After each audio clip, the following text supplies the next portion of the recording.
Midnight, Christmas Eve, 1851. The Carter plantation burns like a torch against the frozen Virginia sky.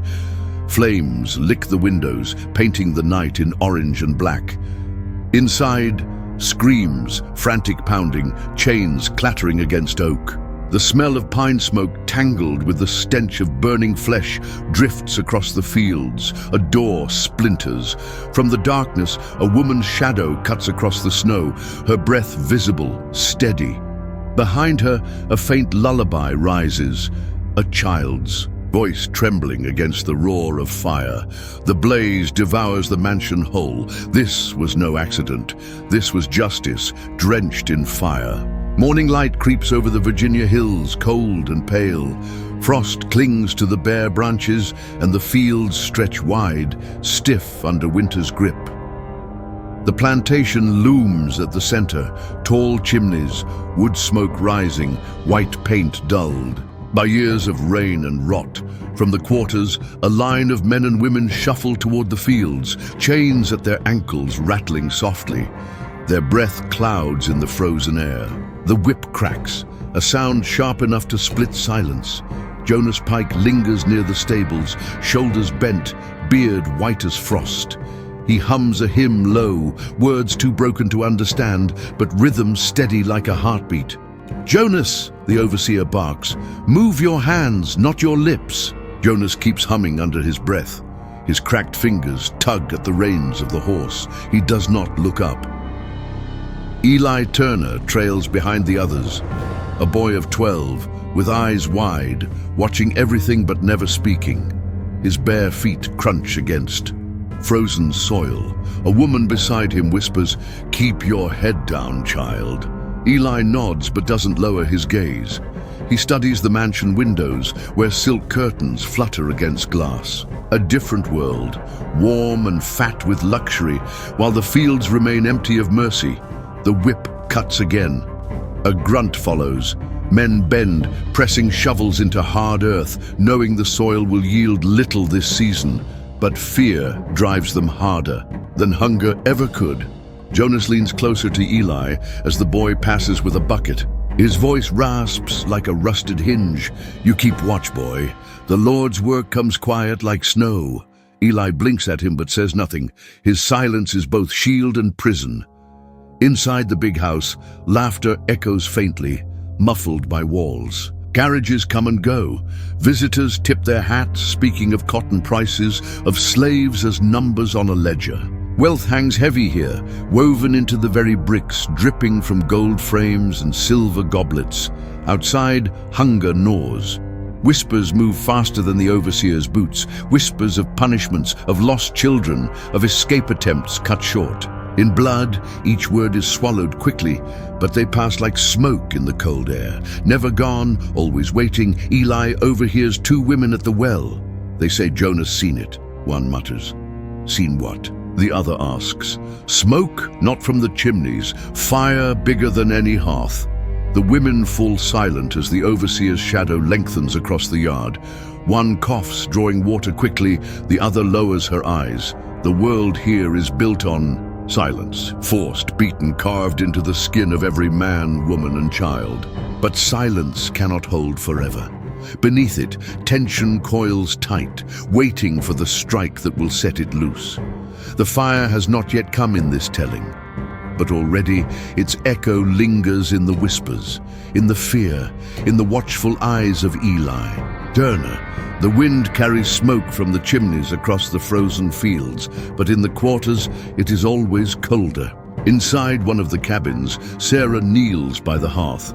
Her hands are cracked, scarred from years of labor, and on her right palm, the skin twists into the shape of a flame.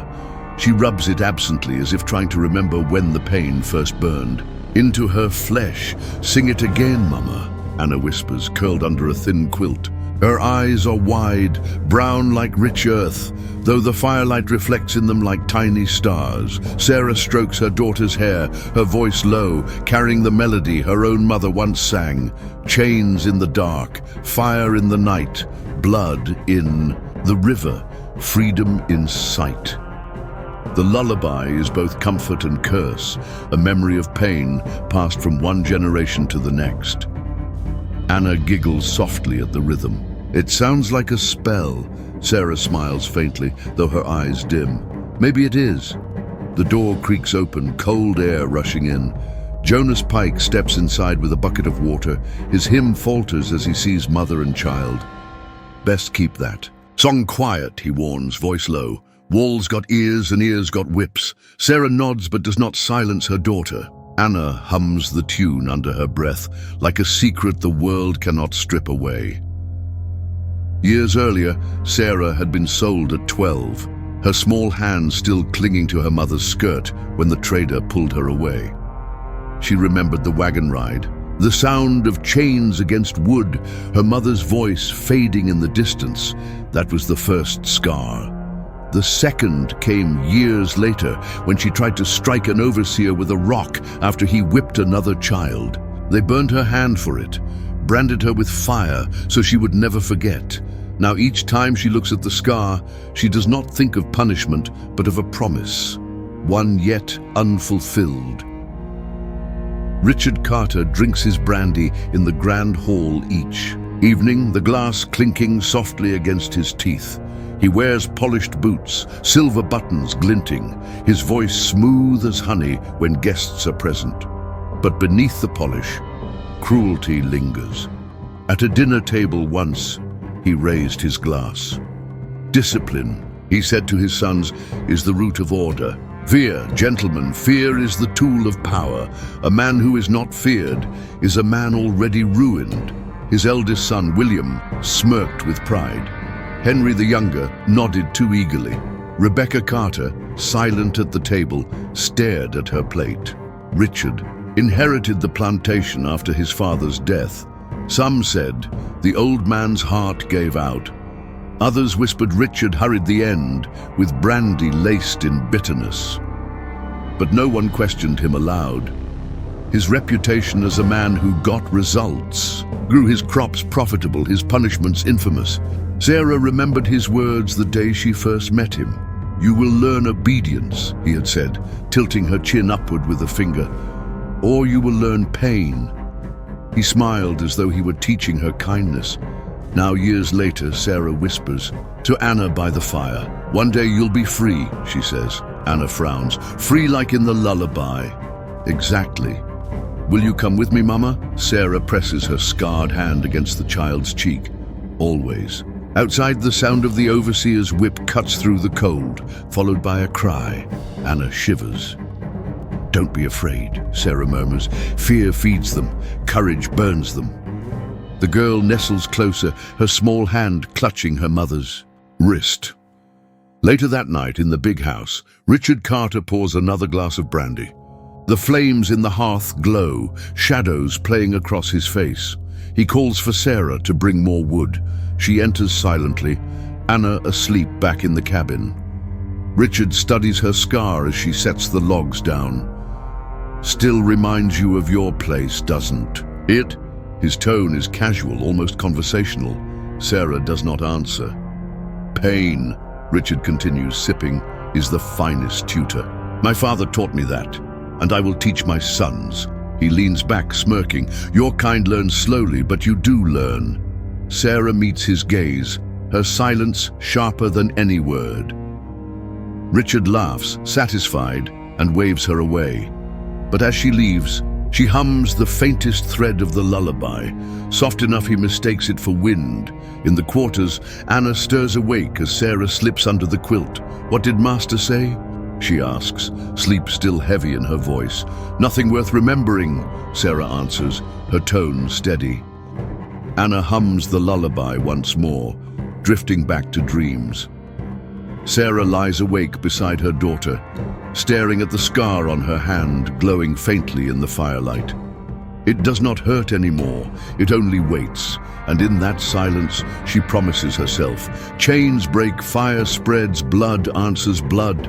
The lullaby lingers in the night, a whisper stronger than prayer. The quarters breathe in whispers after sundown. The air smells of smoke, sweat, and boiled corn. In one cabin, Sarah sits on a rough bench, mending a shirt by the light of a stub candle. Beside her, Martha leans over a wooden bowl, grinding leaves into powder. Martha's hands are steady, her nails darkened by earth, her face marked by deep lines, though she is not yet old. Her eyes glint like flint when the flame catches them. "You, keep your ears open, Sarah," she says softly, voice carrying the weight of secrets. "A woman survives not by strength, but by what she knows." Sarah glances at the herbs. "What is that?" "Foxglove," Martha answers. "A pinch stops the heart too much. It kills the hand that holds it." She wipes her hands clean on her apron. "I keep it for healing, but everything that heals can also destroy." Sarah stares at her scarred palm. "And fire?" Martha leans back, her lips curving faintly. "Fire doesn't heal, fire cleanses." The sound of boots outside breaks the hush. Heavy, deliberate steps. Thomas Calhoun, the overseer. He pushes open the cabin door without knocking, the smell of whiskey thick around him. His coat hangs open and a silver flask gleams in his hand. His voice drips like oil. "Still awake, are we?" Neither woman answers. Sarah lowers her gaze. Martha sets her jaw. Calhoun's smile is crooked, cruel. He taps his boot against the threshold, slow and mocking. "Best not to grow too comfortable. Ladies, comfort breeds rebellion. And rebellion," he raises his flask, drinks, "breeds punishment." He lingers a moment longer, eyes roaming before turning away. The door shuts with a thud. His footsteps fade into the night. Martha exhales sharply. "That man's poison wears no disguise." Sarah nods, gripping the hem of the shirt too tightly, thread snapping in her fingers. Later, when the fields rest, in moonlight, Sarah tells Martha of the man she once loved. "His name was Samuel," she whispers. "He worked in the smithy. Strong hands, soft words. He promised me freedom in his eyes, if not in this world." Martha listens, eyes half closed. "They sold him south when the master's debts grew. I begged them. I swore I'd do anything. They laughed." Sarah swallows hard. "I never saw him again. Only his hammer left behind." "Keep the memory," Martha says, "but do not let it chain you. A chain of love binds as tightly as iron." Sarah looks at the scar on her hand. "Then maybe this fire is all I have left." Weeks pass. Winter deepens. Calhoun's cruelty grows bolder. Women whisper of nights when he drags one from her bed. Martha warns Sarah. "Don't let him catch you alone," she says, eyes fierce. "He is worse than Carter because Carter believes himself noble. Calhoun, he knows he's a beast and he relishes it." Sarah nods but says little. She watches, she remembers. She learns. Martha teaches her which roots can numb, which berries can poison. "Knowledge is a blade," she murmurs. "Keep it sharp, but hidden." One night, Martha presses a pouch of dried leaves into Sarah's palm. "Mix this with wine. It will lay a man low. Add more, and he'll never wake." Sarah closes her fist over it, the scar burning, but vengeance is no simple path. Sarah lies awake beside Anna, listening to her daughter's soft humming of the lullaby. Each note tightens the knot in her chest. If she chooses fire, if she chooses poison, what will happen to Anna? Loyalty binds her to her child, to Martha, to the memory of Samuel. But vengeance pulls like a tide, whispering of freedom bought in blood. The wind rattles the cabin walls. Anna stirs, her small hand finding Sarah's wrist. "Mama," she murmurs, half asleep, "don't leave me." Sarah kisses her forehead, tears hot in her eyes. "Never, child, never." Yet in the silence that follows, the promise tastes of ash. The fields remain frozen, but beneath the surface, seeds of betrayal and retribution root themselves deep. Calhoun drinks, Carter commands. The whip sings. And in the quarters, Sarah and Martha keep their secrets alive. Fire waits for its spark. The night before Christmas carries a brittle chill, sharp enough to cut breath in two. From the quarters, voices rise in quiet hymns, songs of deliverance, sung low, trembling against the wind. Inside the Carter mansion, warmth blooms from a roaring fire, the table heavy with roasted goose, sweet pies, and silver goblets filled to the brim. Richard Carter lifts his glass, brandy swirling like amber flame. His voice rings smooth, practiced. To order, to discipline, to the Lord's blessings upon this house. His guests murmur agreement. His sons sit tall, William with his cruel smile, Henry fidgeting, eager for approval. Rebecca Carter folds, her hands neatly in her lap, eyes never straying from her plate. Downstairs, hunger gnaws. Sarah stirs thin stew for Anna, her daughter humming the lullaby under her breath. Chains of sound, fire in the night, blood in the river. Jonas Pike tends the great hall fire. His old hands tremble as he lays the last logs on the flames. They crackle weakly, sparks sputtering. Richard notices. The fire is dying, he says sharply. Jonas bows his head. More wood, sir. I'll fetch it. Too late. Richard rises, striking Jonas across the back with his cane.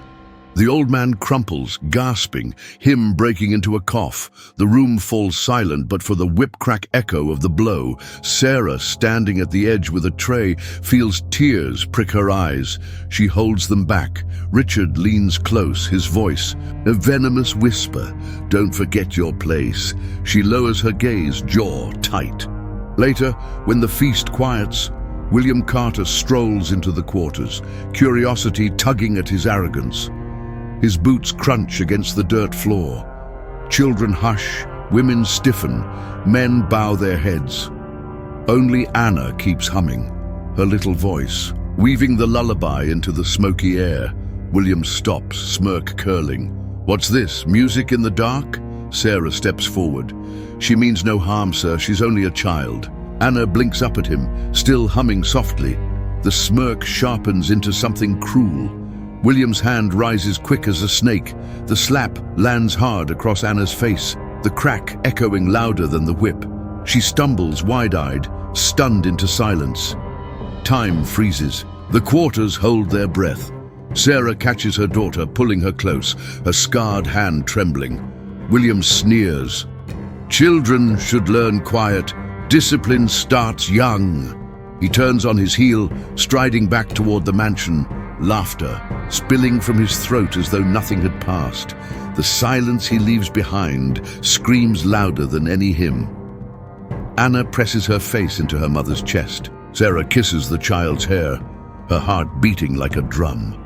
Around them, the enslaved stand frozen, fury burning behind lowered eyes.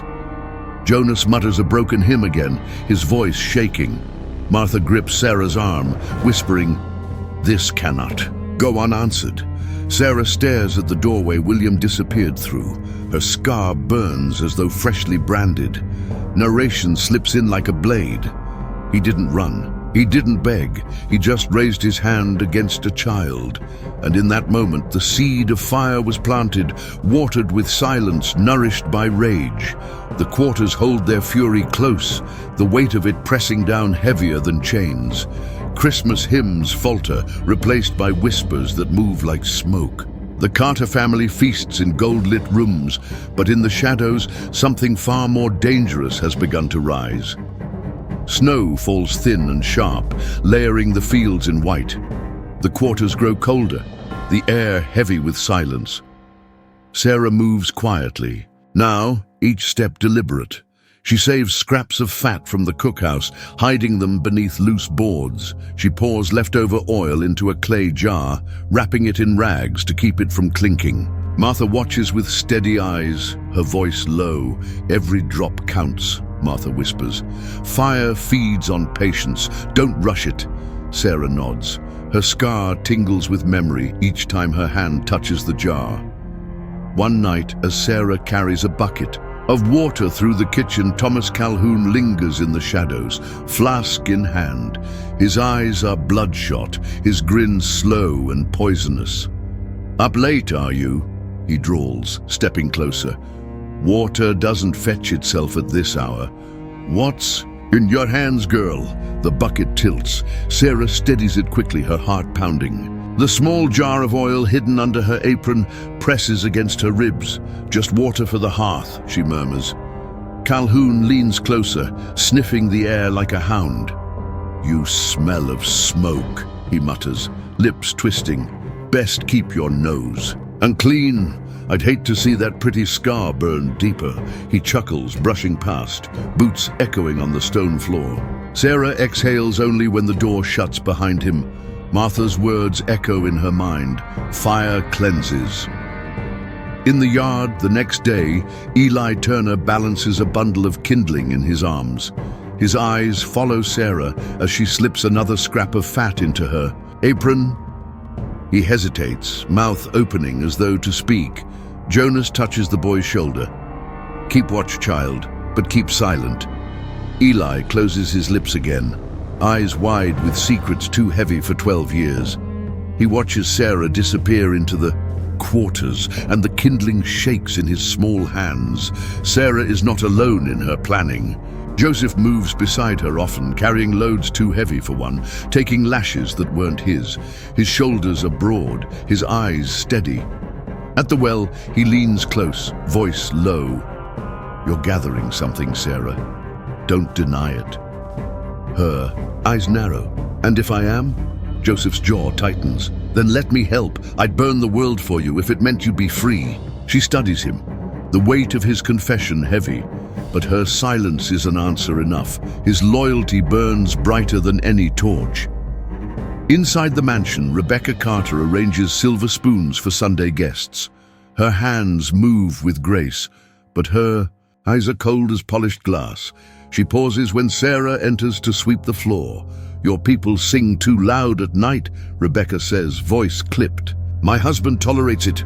I do not. Sarah keeps sweeping. Rebecca studies her with distaste. Noise breeds unrest, and unrest breeds tragedy. Remember that. Her tone drips with false piety, each word a dagger dressed in silk. She clasps, her Bible tighter, as though holiness alone absolves her complicity.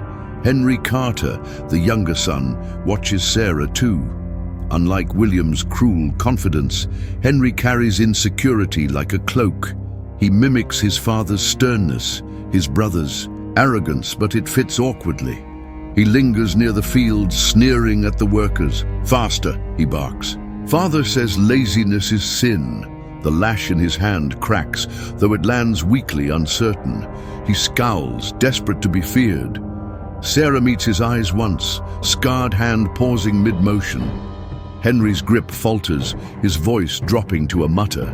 One day, they'll know I'm stronger than William. But the enslaved know strength when they see it, and it is not in him. At night, Sarah and Martha huddle close to the hearth, whispering as Anna drifts to sleep beside them. We'll need more than oil and fat, Martha warns. Kindling, scraps of cloth, letters. Sarah frowns. Letters, Martha nods. Words catch fire as fast as wood, hide them in the walls, beneath the floors. When the flames take them, they'll carry the truth. Sarah slips scraps of paper, charcoal-scribbled prayers and curses, into cracks between boards. Secret words for the fire to swallow. Anna stirs, humming the lullaby, chains in the dark, fire in the night. Sarah hushes her gently, pressing her lips to her daughter's forehead. Days fold into nights.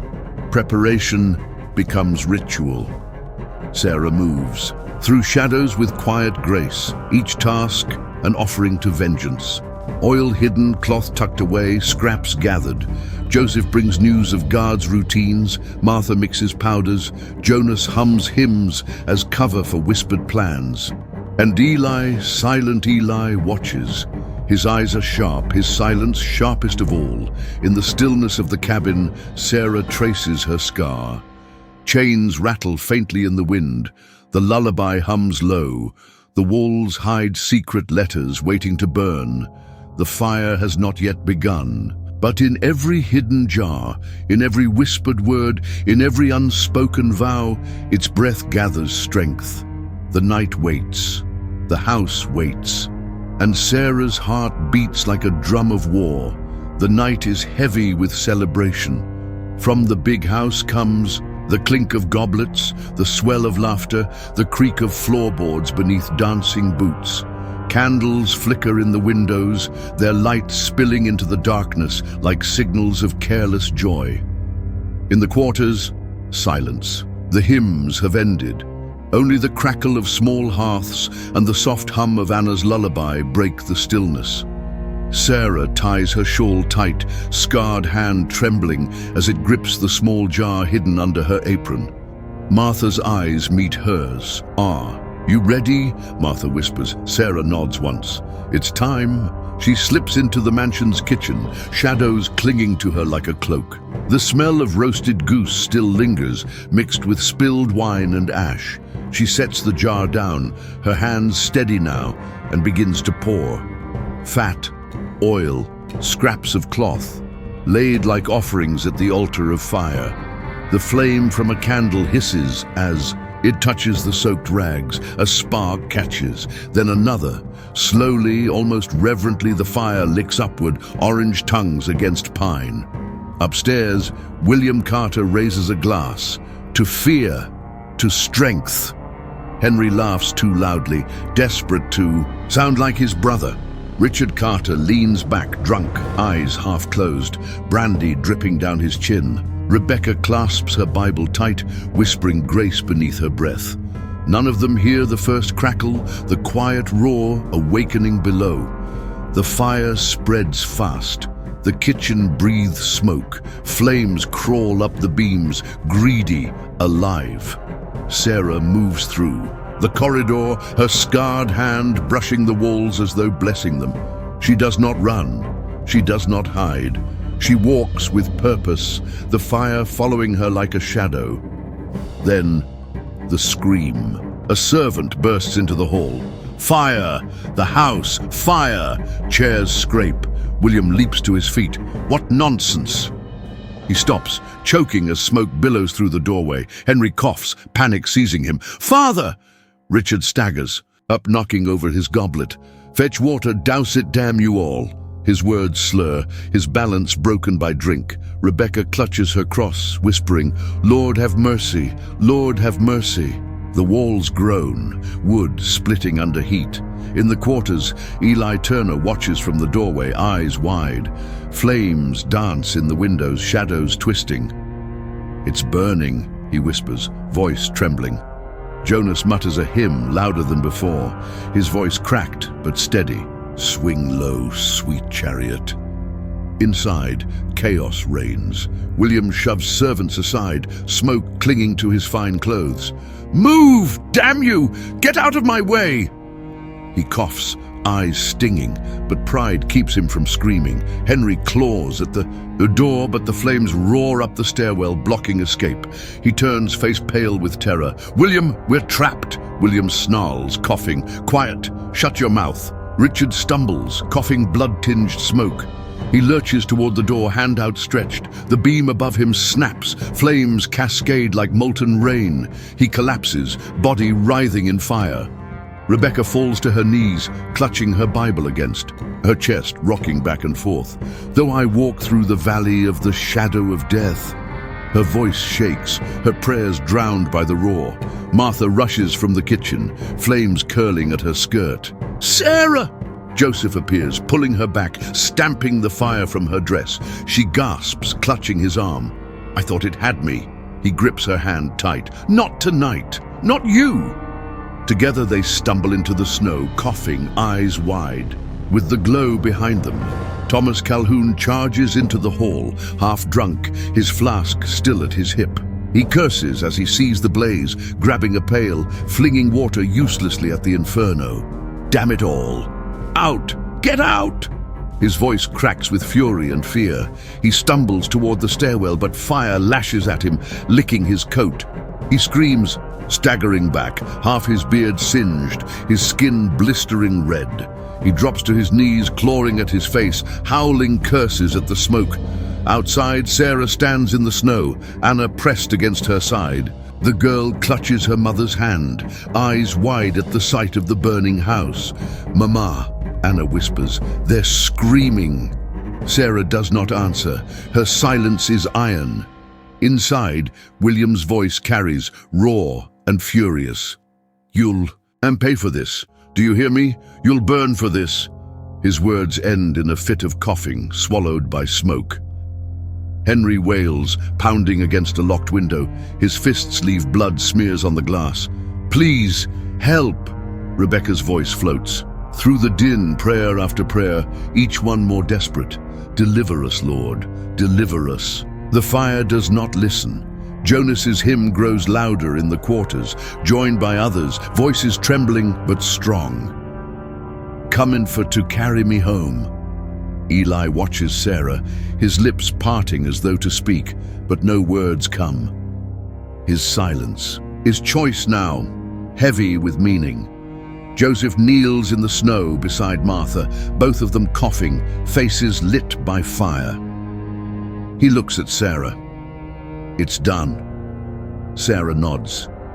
She does not look away from the blaze. Her scarred hand glows in the firelight, as though the flame lives within it. The roof collapses with a thunderous roar, sparks bursting into the night sky.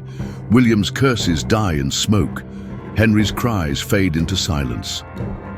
Richard's body is ash on the floor. Rebecca's prayers dissolve into crackling wood. Only fire remains, fire and the silence of snow. Sarah closes her eyes, Anna's small voice humming the lullaby against her side. Chains in the dark, fire in the night, blood. In the river, freedom in sight. The mansion burns to nothing, justice written in flame. Sarah does not flee. She does not beg. She stands, watching until the last wall falls.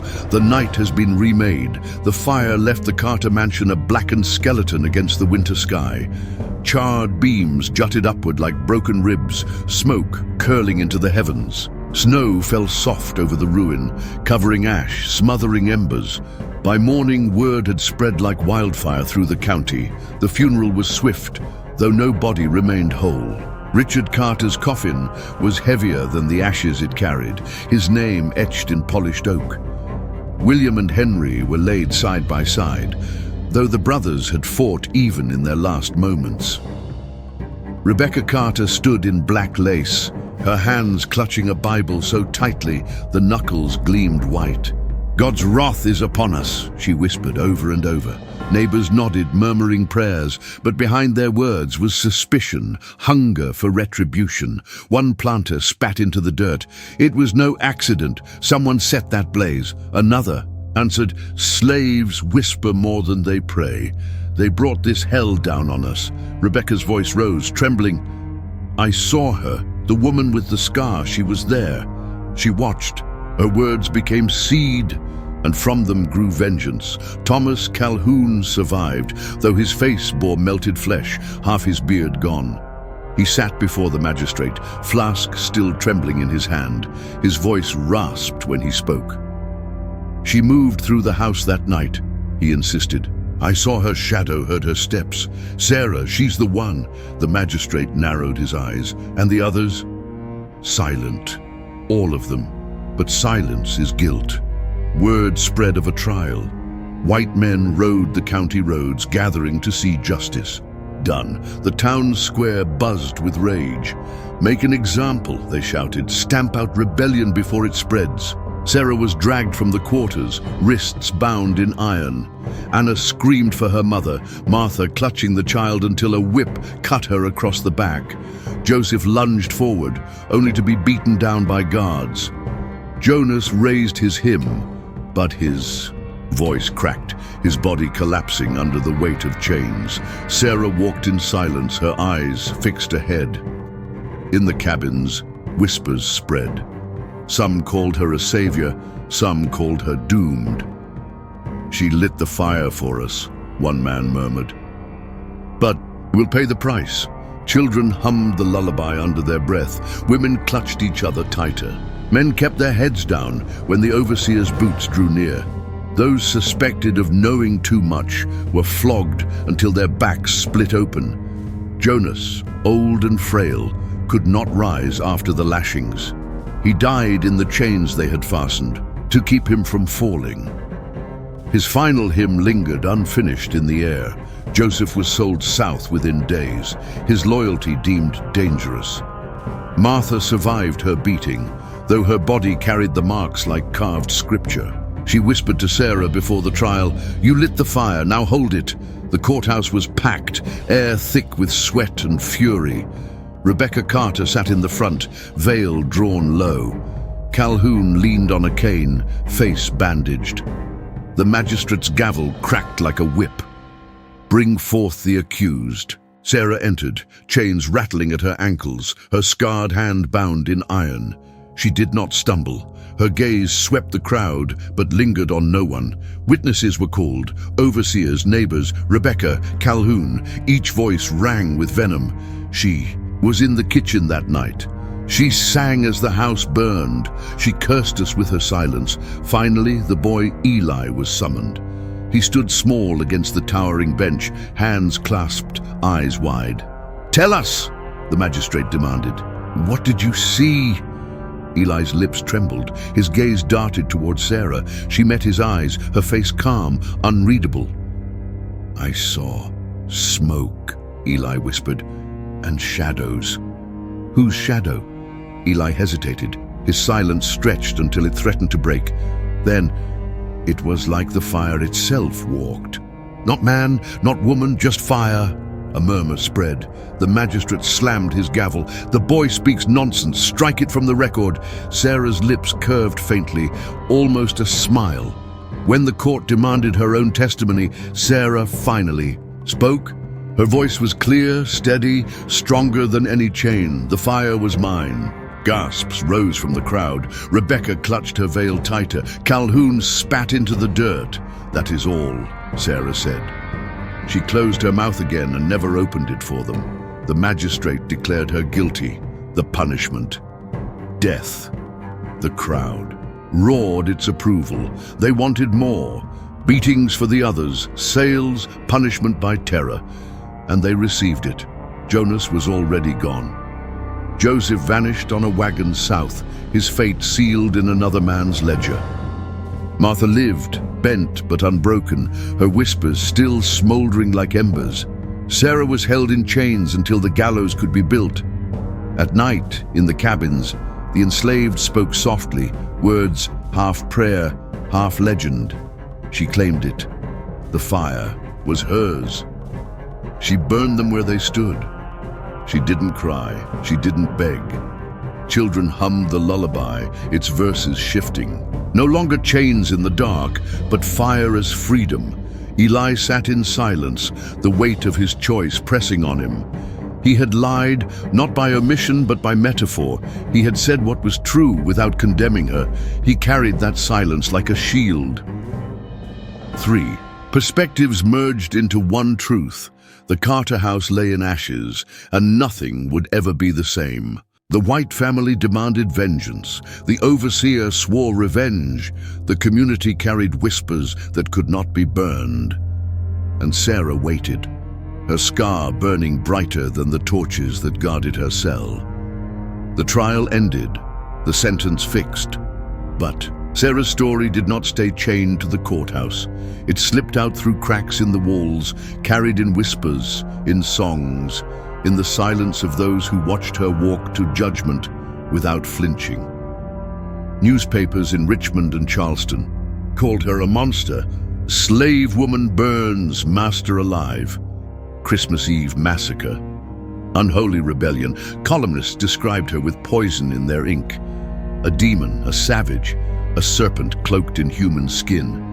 They painted her scar as a mark of the devil, proof of evil written into her flesh. Rebecca Carter read those words aloud in her parlor, voice sharp with bitterness. "They must know," she muttered, "that Richard and my boys died martyrs to order. The world will remember them, not her." But memory is not so obedient. Rebecca's descendants erased Sarah's name from family ledgers. When the Carter genealogy was passed down, Christmas of 1851 was recorded only as the year of the fire. No mention of Sarah, no mention of vengeance, only silence, polished to respectability. In the cabins, it was different. Women rocked their babies and changed the lullaby. Chains in the dark, fire in the night, blood in the river, freedom in sight. She burned the master, she carried the flame. Whisper her story, remember her name. Children hummed it while fetching water. Men muttered it under their breath while swinging axes. The overseers beat some for singing, but the melody always returned, softer, hidden, like embers glowing under ash. Martha, scarred but alive, became the keeper of Sarah's fire. She whispered to the young ones, she did not beg, she did not. Oh, cry, she stood in the snow and watched the house burn. That strength they can't chain. Joseph's memory lingered too, carried by those who had seen his devotion. Some said his love for Sarah lived in the fire as much as her scar did. Jonas's hymn, broken but strong, was folded into the legend, his voice woven into the song of resistance. And Eli Turner, the boy who kept silence, grew into a man known for watching closely, speaking rarely. When asked of that night, he would only say, I saw the firewalk. Rumors grew beyond what anyone could prove. They said Sarah's scar burned brighter on execution day, glowing like hot iron in the winter sun. They said the rope snapped when they tried to hang her, and the fire took her instead. They said her shadow never left the gallows, still visible at dusk if you dared to look. White men mocked the rumors as superstition, yet none walked past the gallows alone after dark. Years later, when crops failed or storms tore through the valley, children whispered of the Christmas fire woman. She'll come if you sing the song. She'll walk through walls, scar burning like a torch. She sets fire to cruel men's beds. They told each other stories by hearthlight, Sarah appearing in the snow, leading the lost with her scar as a lantern, Sarah haunting overseers in their sleep, Sarah's lullaby echoing in the trees when injustice grew too heavy. The Carter name faded into dust, their wealth gone, their house never rebuilt. But Sarah's name clung to the land like smoke that never clears. She was both monster and martyr, both curse and blessing. To some, she proved the danger of slaves left unbroken. To others, she proved the power of one woman's defiance. The truth became tangled in the telling, but one fact remained, constant across every version. She did not flee. She did not beg. She lit the fire, and the fire still burned. Fire is never neutral. It destroys. It purifies. It remakes. The Carter mansion burned to ash, but in its flames rose two stories, one written in ledgers and sermons, the other carried in whispers and song. Chains, blood, lullabies, each bound Sarah's life. Chains fastened her body, blood marked her. Loss and lullabies preserved her memory. When she lit the fire, all three wove together, no longer symbols of survival alone, but of rebellion paid in full. Some called it vengeance, a mother's rage at the hand that struck her child. Others called it justice, the answer to years of lash and hunger, theft and cruelty. The truth lives somewhere between, in the silence Sarah carried like armor. History remembers what it chooses. White pages branded her a monster, a woman marked by the devil. Black voices sang her as a mother, a warrior, a spark in the long night of bondage. One story silenced her name, the other kept it alive. Was she savior or sinner, hero or criminal? The question lingers because rebellion demands a price. Freedom is never given. It is stolen, ripped from fire, carved from blood. Sarah knew this, and in her silence, she forced the world to answer for itself. The Carter house fell, Sarah's body fell, but her fire remained. Not in the ashes of timber, but in memory, in the spaces between words, in the songs children still hum when no one is listening.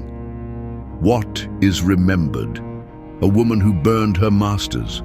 What is silenced?